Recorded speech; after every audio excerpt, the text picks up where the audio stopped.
buenas tardes a toda nuestra audiencia de www.jornada.com.pe. Les saluda Jaime Quispe Olano y este es el segmento de entrevistas especializadas del diario Jornada, Plaza Abierta.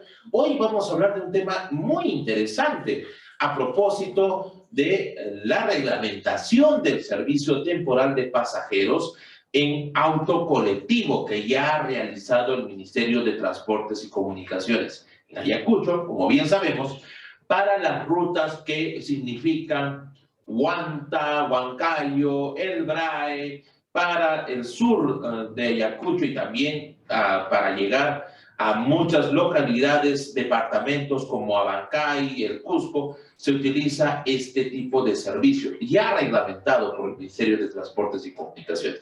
Para ello, ya nos encontramos con Fiorella Hinofuente del Carpio. Ella es especialista legal de la Dirección de Política y Regulación en Transporte Multimaterial del Ministerio de Transportes y Comunicaciones.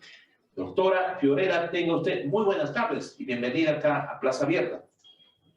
Muy buenas tardes, Jaime. Muy buenas tardes. Por parte también enviarle el saludo por parte de nuestro ministro, Nicolás Bustamante, y por parte de todo el equipo del Ministerio de Transportes y Comunicaciones. Bueno, ¿qué significa el poder darle un orden y un reglamento de acciones y actividades a este sector muy controversial, el tema de los autos colectivos? Doctora Fiorella. Sí, efectivamente, como usted lo ha mencionado, el pasado 5 de abril ha sido publicado el Decreto Supremo 003-2022-MTC. Este es un decreto supremo que busca formalizar a los transportistas que vienen prestando este tipo de servicio, ¿no?, en los diferentes ámbitos. Especialmente dado que contiene diversas condiciones legales, operativas, ¿no?, técnicas, que deben de cumplir de manera obligatoria todas las empresas que deseen prestar este tipo de servicio. Este reglamento entra en vigencia a los 10 días de su publicación, es decir, a partir del día 21 de abril del presente año. Doctora Fiorella, en esas condiciones, ¿cuáles son las prioridades que ha tenido el MTC para poder hacer una reglamentación plural y que todas las empresas de transporte colectivo puedan embarcarse dentro de la formalidad y legalidad? Sí.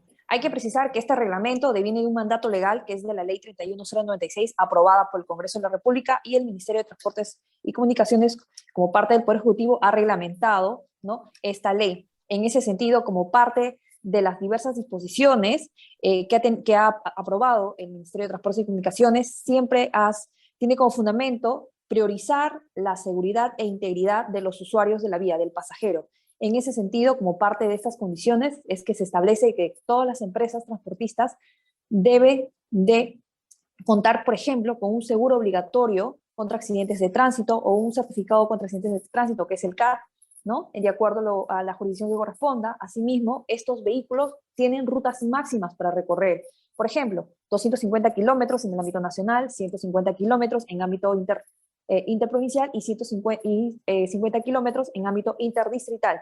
De la mano de las distancias máximas que se establecen, va también de manera complementaria las horas máximas de conducción, que son las jornadas de conducción. Es decir, durante el día, estos conductores pueden conducir máximo 5 horas y durante la noche máximo 4 horas. Esto es dado que el Ministerio de Transportes y Comunicaciones busca evitar escenarios donde se presenten la fatiga o cansancio al conductor que tenga como consecuencia posibles accidentes de tránsito. En ese sentido, ¿cuáles van a ser las formas de poder verificar que se esté cumpliendo con estas medidas y disposiciones que ha establecido el MTC? Sí, por ejemplo, dentro de este reglamento, el Ministerio de Transportes y Comunicaciones ha establecido diversas funciones para todas las autoridades competentes. Por ejemplo, si este servicio va a ser prestado en el ámbito nacional, el Ministerio de Transportes y Comunicaciones es el encargado de emitir las autorizaciones y a través de la superintendencia, a través de la SUTRAN, a ejercer lo que es la fiscalización de este tipo de servicio. Si este servicio va a ser prestado en el ámbito interprovincial, los gobiernos regionales tienen que, en el ámbito interprovincial, los gobiernos regionales deben de ser quienes deben de realizar la fiscalización y la autorización de servicios y posteriormente también en el ámbito interdistrital las municipalidades locales.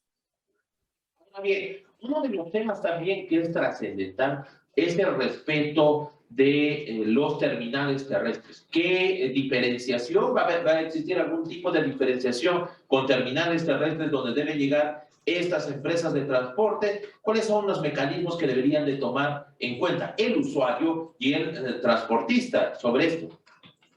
Sí, efectivamente, en este reglamento también se establece a manera de poder ordenar la ciudad y ordenar de qué manera se presta ese servicio, es que se establece que de manera obligatoria todos los transportistas deben de contar con terminales terrestres o estaciones de ruta, sean propios o a través de un contrato de arrendamiento para que ellos puedan utilizar este tipo de infraestructura complementaria. Si ellos tienen que acreditar antes de obtener su autorización que cuentan con ese tipo de infraestructura. De lo contrario, no se le podrá otorgar la autorización. En el caso, por ejemplo, veamos el caso de Ayacucho y en este particular. Existen dos terminales terrestres y, bueno, formales, dos de ellos. Uno que es para la ruta de Lima y otra que es para la ruta del BRAE. Si es que existen estos terminales terrestres, ¿son las empresas de transporte que tienen que adecuarse a estos terminales o ellos pueden abrir otras estaciones de transporte o terminales justamente y solamente para autos colectivos? Sí, como ya se señaló, estas empresas que deseen prestar este servicio en auto colectivo pueden o pueden arrendar, digamos, los terminales terrestres o estas estaciones de ruta o tener sus propias estaciones en los terminales terrestres, ¿no? Entonces, la normativa, lo que el Ministerio siempre prioriza es que no, digamos, se puedan tomar este tipo de servicios en la calle o en paraderos no autorizados, originando desorden en la ciudad, ¿no? Y poniendo en riesgo la integridad de los usuarios, de los pasajeros. Es por ello que se solicita de que estas empresas, al momento de obtener su autorización, deben de ya acreditar que cuentan con terminales terrestres o estaciones de ruta para poder brindar este tipo de servicio. En cuanto a la calidad del servicio y de atención, ¿qué mecanismos han abierto ustedes para que el ciudadano, el usuario de estos servicios de pasajeros en auto colectivo puedan reclamar algún tipo de inconveniente o faltas que estén cometiendo estas empresas de transporte? Sí, en principio, este servicio debe de emitir los boletos, ¿no? Al momento de brindar sus servicios. Entonces, asimismo, deben de contar con oficinas administrativas en las cuales los usuarios pueden acercarse a presentar sus quejas, ¿no? O reclamos en su libro de reclamaciones que ya se encuentran aprobados, ¿no? Y reglamentados, ¿no? Para que de esta manera también la empresa pueda mejorar, digamos, la calidad de servicio y pueda brindar y pueda también mejorar la calidad de atención que prestan a los usuarios.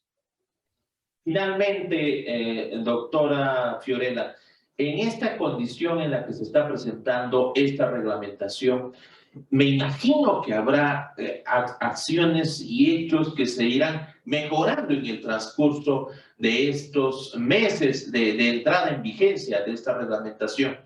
¿Habrá algún tipo de acciones para fomentar el tema de esta masificación de este tipo de servicios o va a ser un control estricto en cuanto a cuántas cantidades de empresas que deben existir en cada ruta? ¿Cómo estará viendo esto finalmente el Ministerio de Transportes y Comunicaciones? Sí, hay que precisar que de acuerdo a lo que ya señala su ley, la 31096, este servicio de transporte de naturaleza temporal, ¿no? Únicamente puede ser prestado por el plazo de 4 años. Por algo tiene la denominación de ser un servicio temporal. ¿Por qué? Porque conocemos que ya existe lo que viene a ser el servicio regular de transporte de personas en vehículos de categoría M3.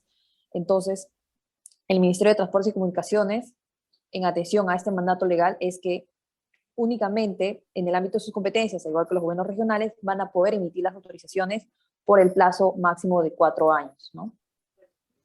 Importante esta información relacionada al servicio temporal de pasajeros en autocolectivos que nos han indicado ya las representantes del Ministerio de Transportes y Comunicaciones. Ya lo saben ustedes, usuarios, como también ustedes empresarios, que hay que reglamentarnos, hay que formalizarnos y legalizarnos, que es lo más importante para que este tipo de servicios sea más óptimo y mejore la calidad a nivel de todos los pasajeros. www.jornada.com.pe. Esto fue Plaza Abierta y nos encontramos el día de mañana. Permiso.